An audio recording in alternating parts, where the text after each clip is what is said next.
Hey guys, and welcome to episode number 2 of the Car Flip Show. We're going to be looking at 4 questions today. One is in regards to how many cars you can buy and sell without your dealer's license. Another is asking where I buy my cars. Is it on social media, Craigslist, auctions? So we'll look at that.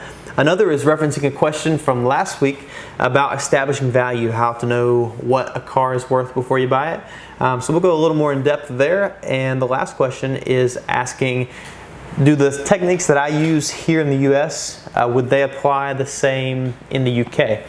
So we'll look at that. We'll finish up with that question. But before we get started, I just wanted to give a quick shout out to you guys. I'm sitting in my office right now.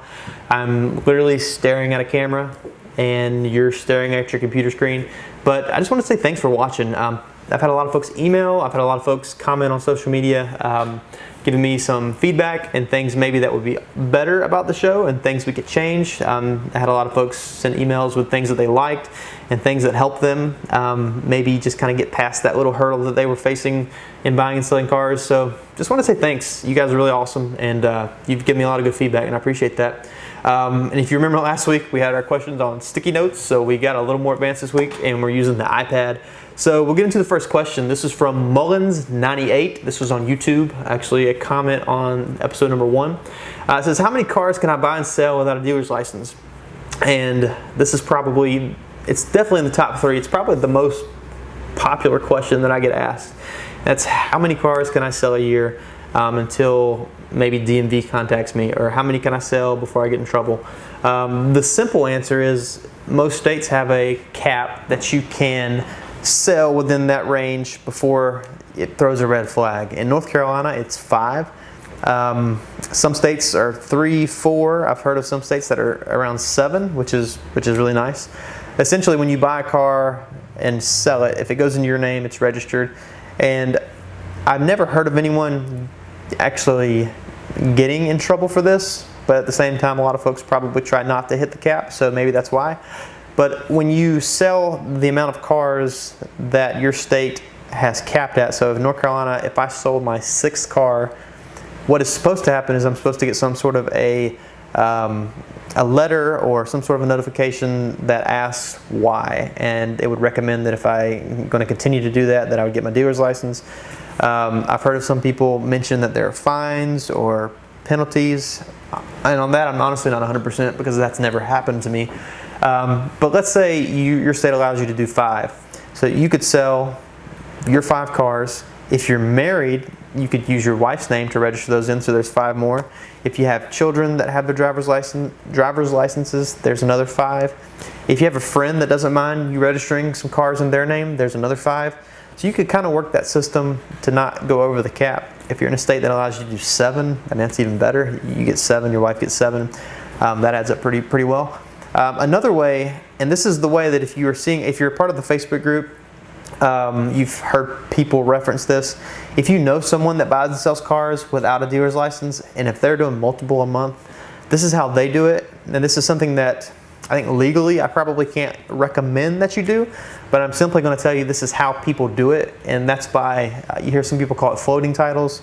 You hear some people call it an open title. But essentially, when you were to buy a car, the title is generally signed by the seller in the seller's portion, and then it's signed by the buyer, which would be you in the buyer portion. Some states require notaries, and generally all that they require is that the seller's signature is notarized. So if you were to buy the car, you could go with the seller to the bank, and they would notarize the seller's signature. What most folks do, if they're not going to put their name on the title, is they would say something along the lines of, I'm not 100% sure whose name this is going in yet. I don't know if it's going to be mine or my wife or my child's, or however that would be said. Which I guess technically they're being honest because they don't know whose name that it's going in. But what would happen is when you brought the title back home and the vehicle was placed up for sale, when the buyer, you being the seller, when the buyer came to purchase the vehicle from you, you would then take the title and write that person's name in the buyer portion. This bypasses you being associated with that vehicle. Therefore, your name doesn't go down as being registered, so you get past the 5 or the 7, however many your state allows. Not something that I can recommend, but it is something that is commonly done with people that are buying and selling cars for profit, or flipping as we call it. If you know someone that's flipping cars and they're doing more than your state allows a year, most likely, and I would say probably definitely, that's how they're doing it. The other way would be if you knew a dealer, if you had a friend that was a dealer, if you were to buy the cars, you could sell them through that dealer. Most would require some sort of a fee, whether it's $100 a car. I've known some that charge $500 a car, however much that dealer would charge you. I'm not a big fan of that model because it costs you more money and it's just a big hassle. When you were to sell the car, you'd have to ask the person to then follow you to a dealership. The paperwork would be done there, and then you have to pay the dealer, which is just a big hassle. So that's another option. The other would be to get your dealer's license. For me, I do have my dealer's license. That's something that's new for me within the last 6 or 7 months. This is June of 2016. I got my dealer's license in November of 2015. And it was really for 2 reasons. One, I was doing at first 1 car at a time, 2 cars at a time, and it grew from there. But eventually I had like 8 cars in the driveway, and if you're married, you can imagine how your wife would feel about that. So my wife wasn't the biggest fan of having however many cars in the driveway. And secondly, once I had found a location to store my cars, the largest expense in having a dealer's license is generally the location, what you're paying monthly rent or leasing somewhere. So once I had already covered that expense, it didn't cost that much more to have the insurance, to pay for utilities. So I got my dealer's license, and also have good road frontage, so it's been beneficial for me, but I do a large volume, so that covers my expenses. Which expenses, when you have a dealer's license, they do add up quick. As long as you're selling cars, you're okay. If you have a few lean months, that could be tough, but that's kind of how people do it. If you know someone that's flipping cars, they're most likely selling them with open titles. So hope that helps. Question number 2, this is from Ryan W. This is also on YouTube. He says, are you purely buying off social media, or are you going to auctions too? And when he says social media, I'm assuming he's referring to, like, if you're on Facebook and you have maybe certain pages or groups that people post things for sale in. You see a lot of cars pop up in those groups, which I do. I do buy off Facebook groups. Craigslist would kind of fall into this. I mean, it's sort of social media. It's people sharing things for sale. So I do a lot on Craigslist. If you've watched any of the videos or read anything on the website, you've probably heard me mention Jeep Wranglers. I enjoy them, so I sell a lot of them. Most of the Wranglers that I buy off Craigslist because I can get a better deal on Craigslist than I can at the auction. I do use the auctions. I generally buy vehicles that are more common, like a Chevy Trailblazer or maybe a Honda Accord, or vehicles that are more common that don't have a huge markup. Wranglers have a huge markup at the auction, and also being sold retail. But at the auction, if I could buy one on Craigslist for $5,000, I'm going to pay $65,000, sometimes $7,000 at the auction, just because they bring such a premium. So I do both. I can generally, if I wait long enough, find a better deal on Craigslist. Or a social media type site, but the auction, sometimes for me, being I have my dealer's license, I have access to auctions that the public doesn't. So for me, it's a good tool that I use to find vehicles, but I still do a ton on social media and Craigslist. And really, if you don't have a dealer's license, I wouldn't worry about not being able to go to auctions, because there's plenty of deals out there for you to find. The third question, which I mentioned, this is in reference to last week's video. This is from Grant on YouTube, and if you actually go back to episode number 1, you'll see me interacting with Grant and answering the question, but I thought it would be helpful for everyone else. Basically, his question asks, when you talk about establishing car values, you say to just look at the value of the same or similar vehicles in your market, but where do you go to get that information? And it's a really good question. I didn't reference it in detail last week, I don't think. But basically, when you're looking at a vehicle on Craigslist, let's use a 2005 Chevy Trailblazer as an example. Let's say you see one for $3,500 and it's got 125,000 miles. How do you know it's worth 35? Should you pay 15? Should you pay 2?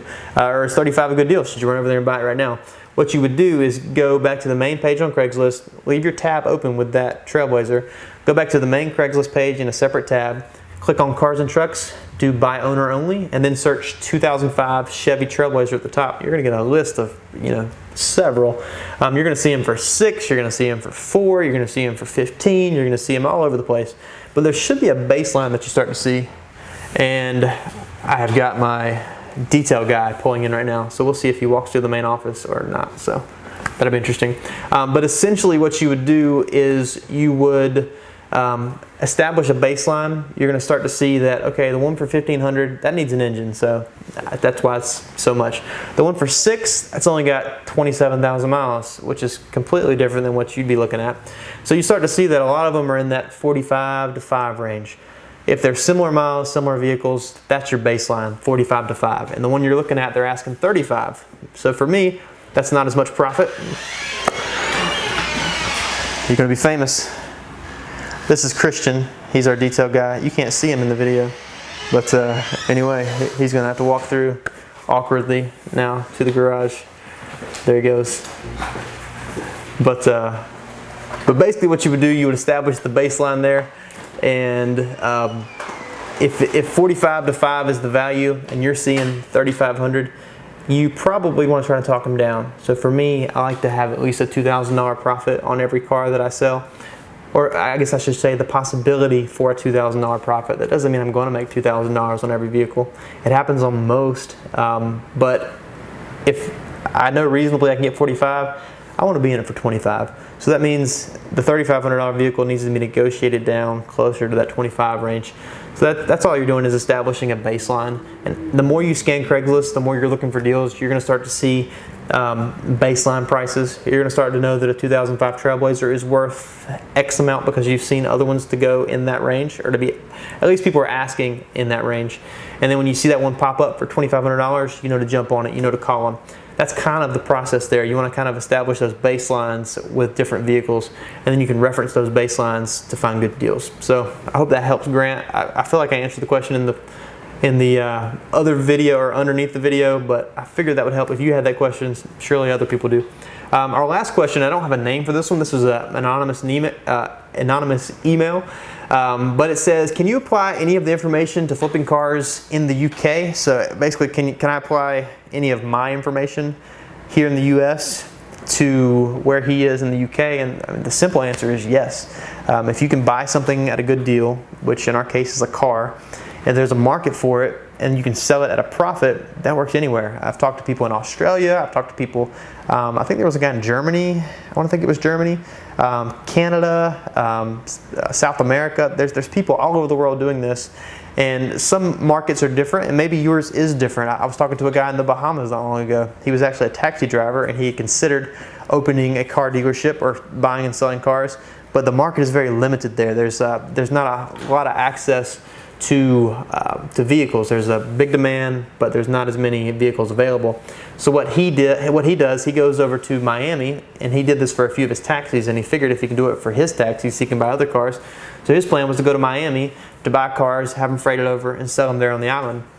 I've known people in places like, there was a country in Africa, I forget, I had a guy ask a question in our Facebook group, interacted with him a little bit, and he was finding deals where he was, like for me, a Honda Accord that's all beat up, banged up, with a ton of miles isn't worth very much, but over there, there's such a demand that any vehicle has some value, and so he was finding these vehicles, and there was such a huge demand, he was selling them like hotcakes. So depending on what your market's like, maybe it's harder to find deals, maybe it's harder to sell them. Here in the US, there's, millions of cars, so your competition is a lot more, but it's a lot easier to buy them. Somewhere in the UK, maybe there's a big demand, maybe they're easier to sell, but they're harder to buy.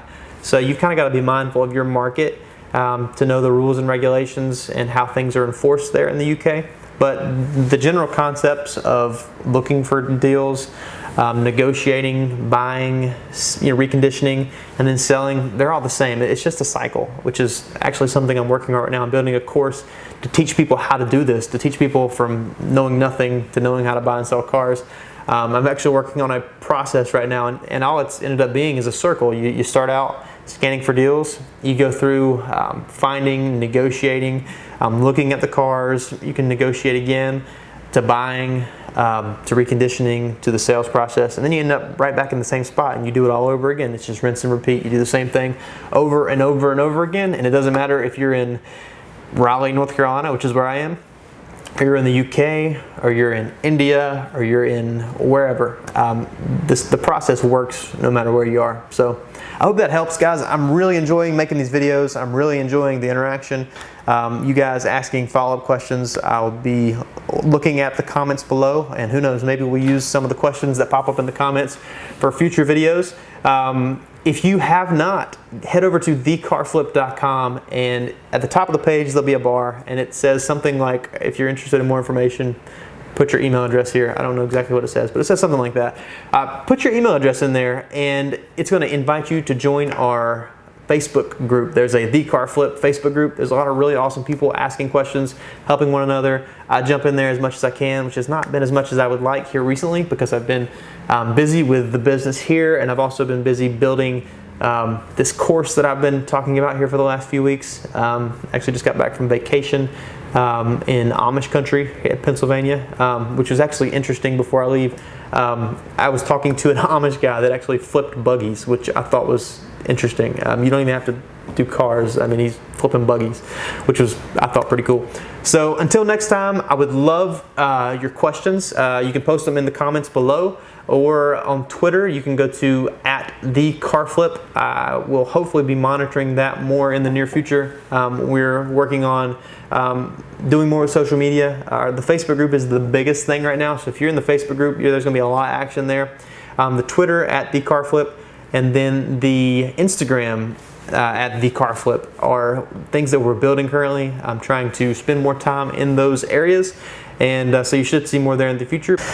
So that pretty much wraps it up for today. I really appreciate your questions. I enjoyed answering them. I hope that they were helpful. If you have any more questions, feel free to ask in the comments below, and I look forward to talking to you next time.